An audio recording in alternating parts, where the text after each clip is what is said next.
it begins with the Buddha emphasizing on trust or devotion or belief, especially for the beginner bodhisattvas. And as he stated that,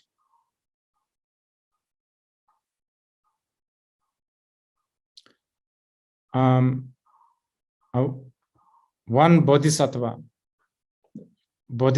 whose name is Tepa Thapchen. I don't know whether we should be even translating those. I'm sure these names are they have a specific name. If I literally translate it, means the bodhisattva, I don't know, with a great skill of devotion, something like that. He asked politely,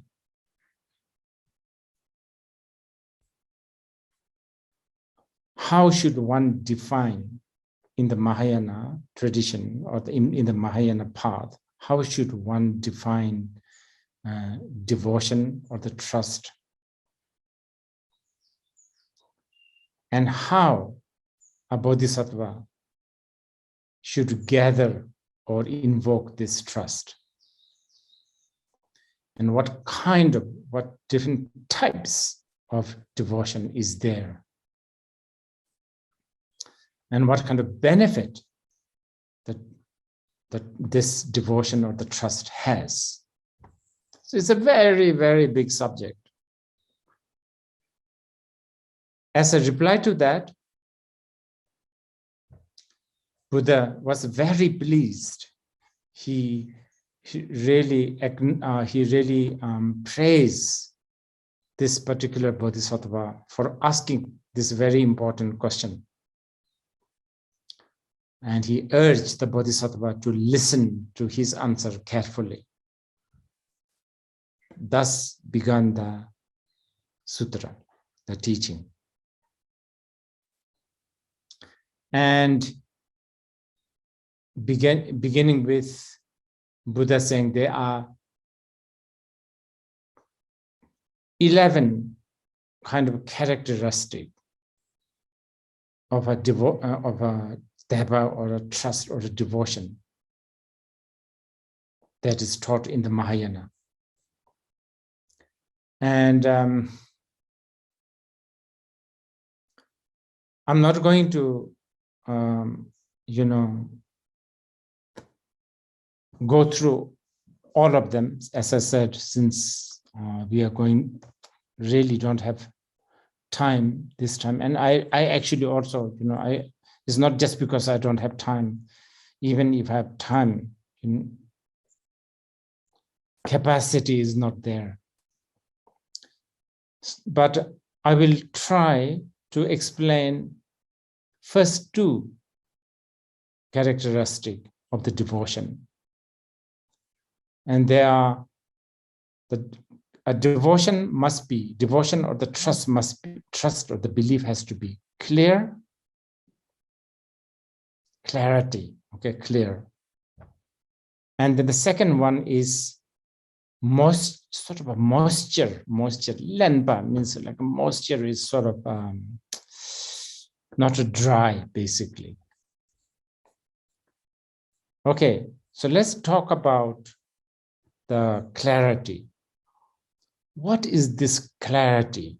When Buddha said that a devotion should have the element of clarity, clear, illuminating kind of. Then, as an answer to that, Buddha talked about 4 different kinds of, the opposite of clarity, dull or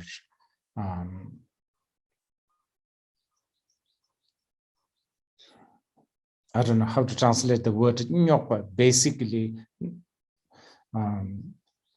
confused, deluded.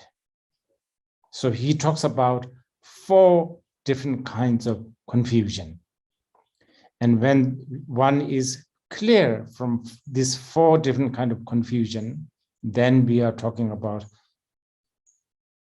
the characteristic of the devotion, that is clarity. So the 4 콩초빈욕과 이미치빈욕과 당윈욕과 태솜진욕과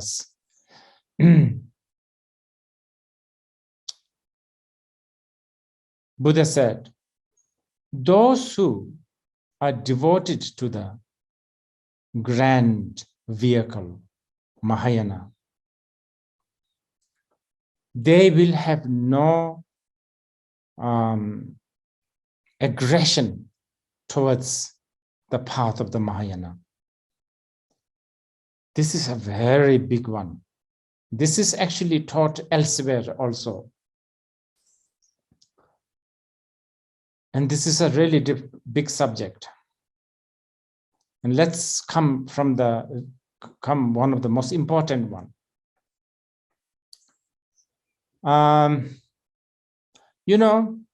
Non-duality, emptiness, sunyata. Many people are consciously or unconsciously, how should I put it, angry with it. People don't like non-duality. I mean, right now when I speak this, I don't know how you understand, but generally in our day-to-day, and I'm not even talking about some other religious people angry with the emptiness or sunyata, of course not. That may exist, but I'm not even talking about that. I'm talking about people like you and me.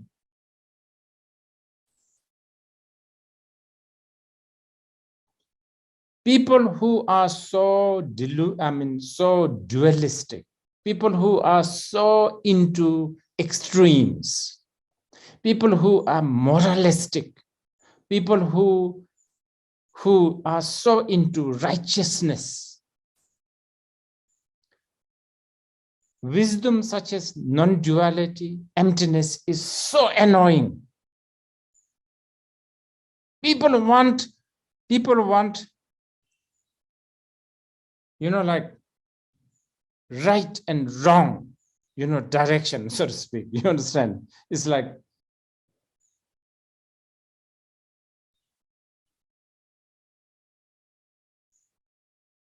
and really, this is a really big subject.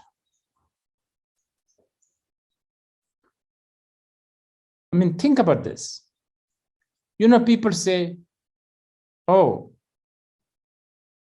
everybody wants freedom, right? Freedom. Really? Think about it. Real freedom will annoy you.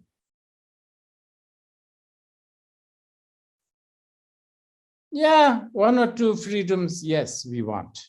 I mean, we like. Complete freedom?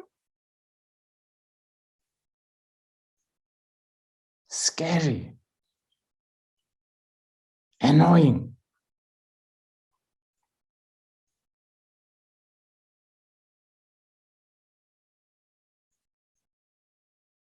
People love black and white.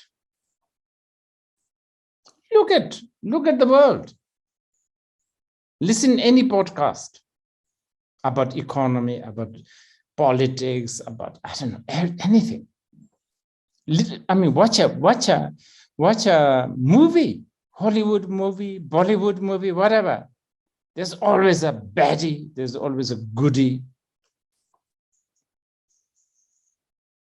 If there is no duality, Amazon doesn't have a business. So non-duality is so annoying. Really, non-duality is the worst news for the economy.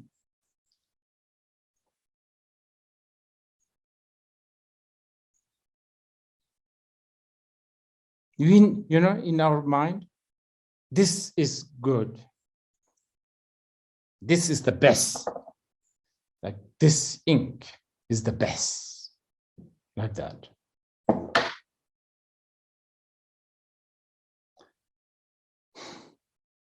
Okay, so those, the Mahayana, okay, so Mahayana's devotion.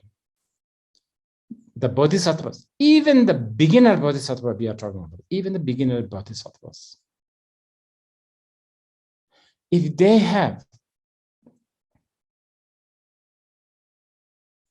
adoration,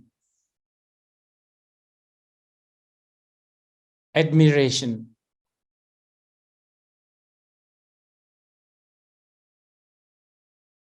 get inspired by even the conversations of sunyata, emptiness, non-duality, that is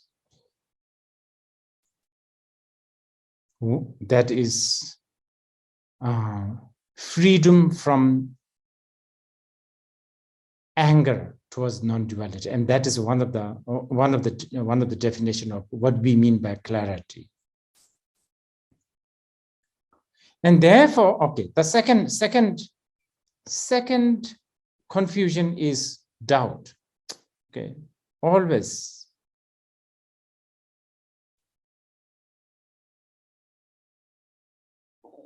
This is again very big. Doubt is like a modern world's biggest business.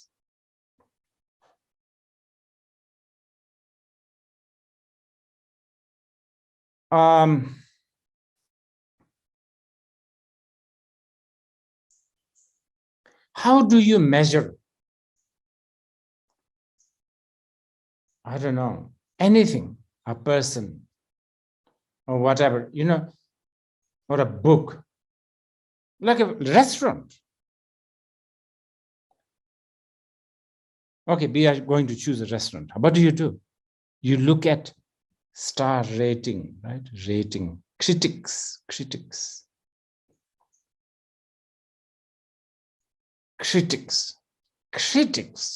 like an element of doubt. Doubt is something that we cherish. Generally, we human beings, we cherish doubt. Yet, we are always pained and we are just suffering so much because of our doubt. It's just we human beings are the strangest creature. We cherish doubt and we are so bothered by the doubt also. Doubt of our own ability, our own, just everything. But that's how it is. Anyway, for the Bodhisattva's devotion or the trust, free from this doubt. The third, fear. A bodhisattva will be, bodhisattva's devotion is free from fear. Now we are talking about, again, a very, very, very big subject here.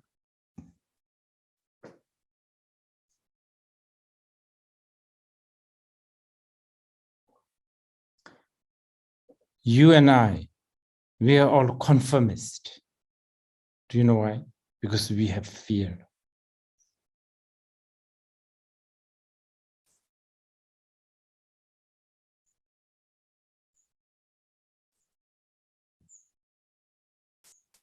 Validity.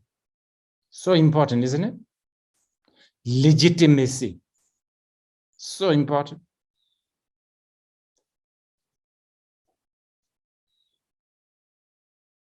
But here we are not only talking about that kind of fear. Fear of sunyata again.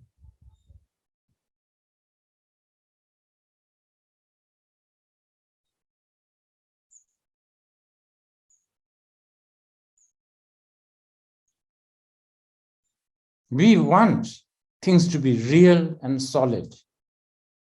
And if we hear, hey, they're not really real and not really solid, this is so scary.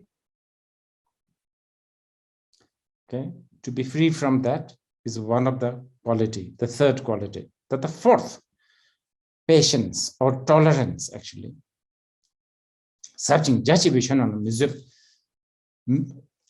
this is again a big one.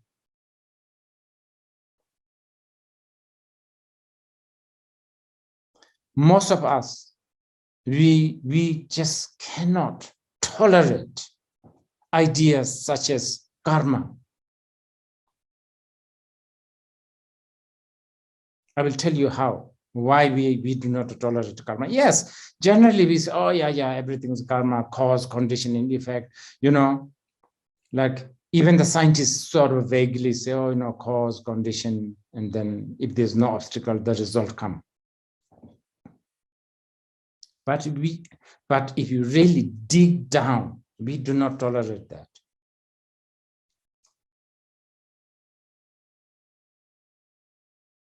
Do you know why? Because we all are trying to fix things. Fixer. We think we can fix. We think we are like a God, Almighty God. We can fix. We do not tolerate.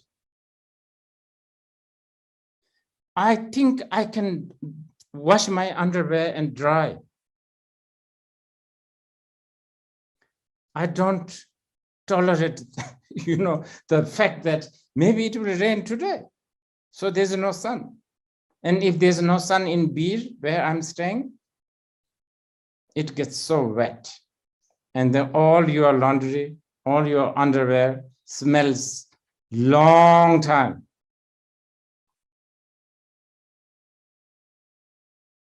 So, and here we are talking, tolerate. We do not tolerate karma. We do not tolerate Buddha, omniscience. We can tolerate some smart guys. But on all-knowing, omnipotent, omniscient, no. We can tolerate things like, some truth, okay, world is round, the sun, like all those, scientific stuff.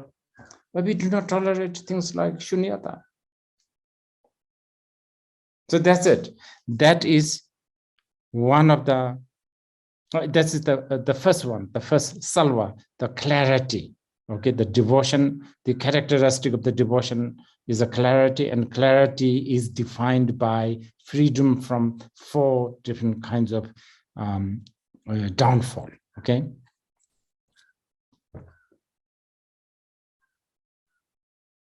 Okay, I'll quickly go through the other one.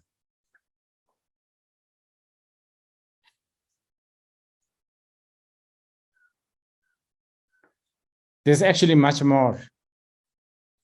Let's actually, since it's such a beautiful, sutra, and I feel like I'm not doing a good job because of time, and also I didn't,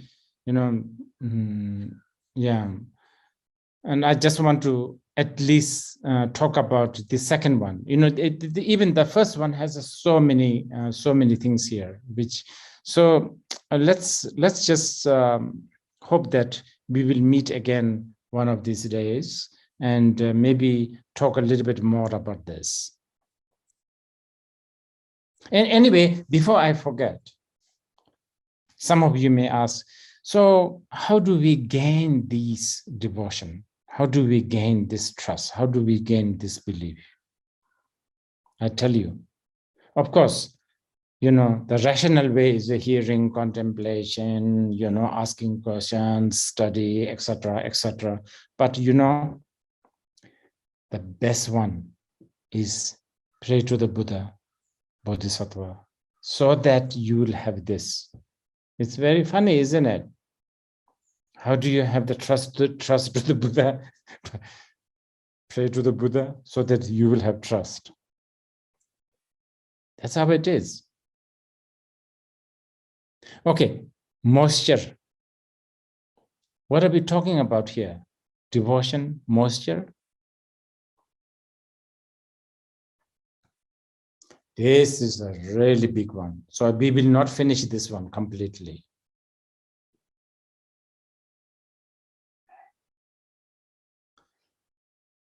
Basically, Buddha said, a bodhisattva who has this trust, this Mahayana trust, this Mahayana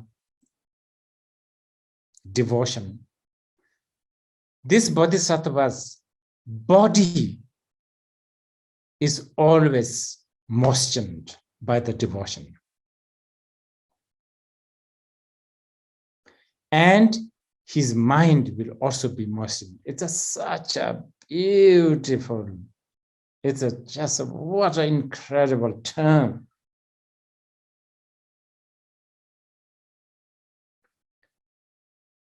You know, how do you feel when your lip is so dry?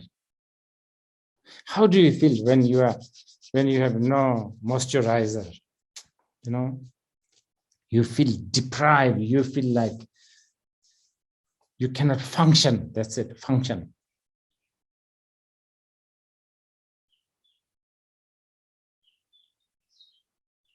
So this, when we talk about the moisture, we are talking about like glue.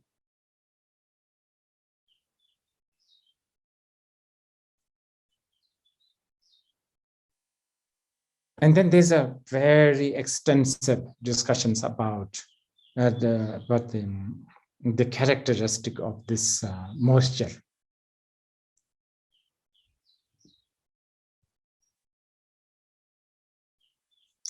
For instance, Buddha said, worldly beings, those who are enjoying the worldly enjoyment, they may have bliss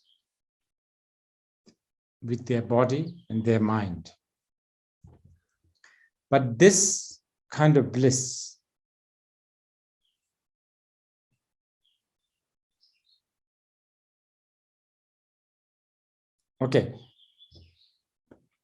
we are talking about this moisture, and the moisture is defined in several ways. One is bliss. You see, a bodhisattva who really is devoted to something like a bodhichitta or a sunyata,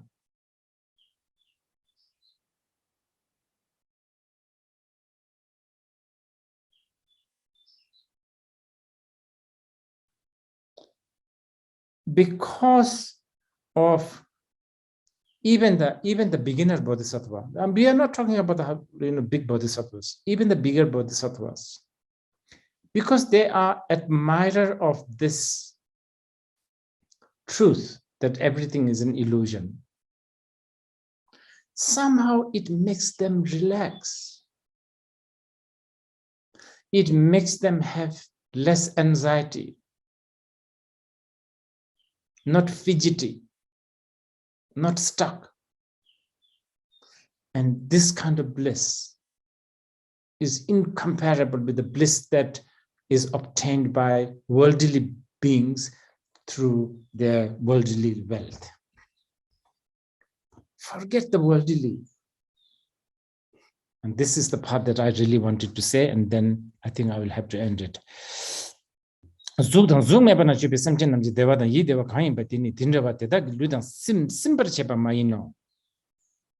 to say, share this. Of course, the bliss obtained by the worldly people through drinking, eating, I don't know, shopping, whatever,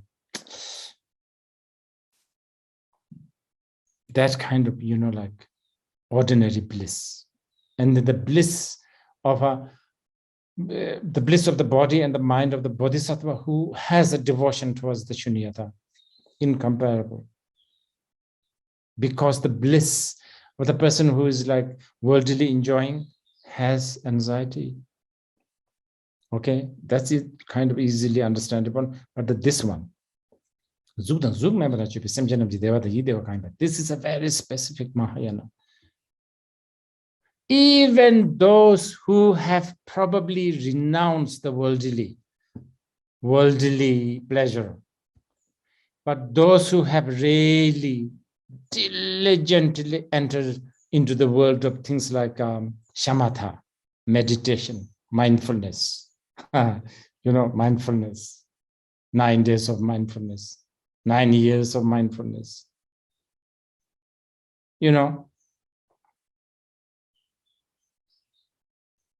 they have a very, very amazing different kinds of bliss. You can let's call it a spiritual, meditative mindfulness bliss. Okay. If you do, let's say 1 month, let's say intensive mindfulness meditation, really, if you really do it for like intensive one, I assure you, you may even have like 2 or 3 spoons of food every day, and you are still happy, blissful, not hungry, healthy. Your mind will be sober, so on and so forth. Now here,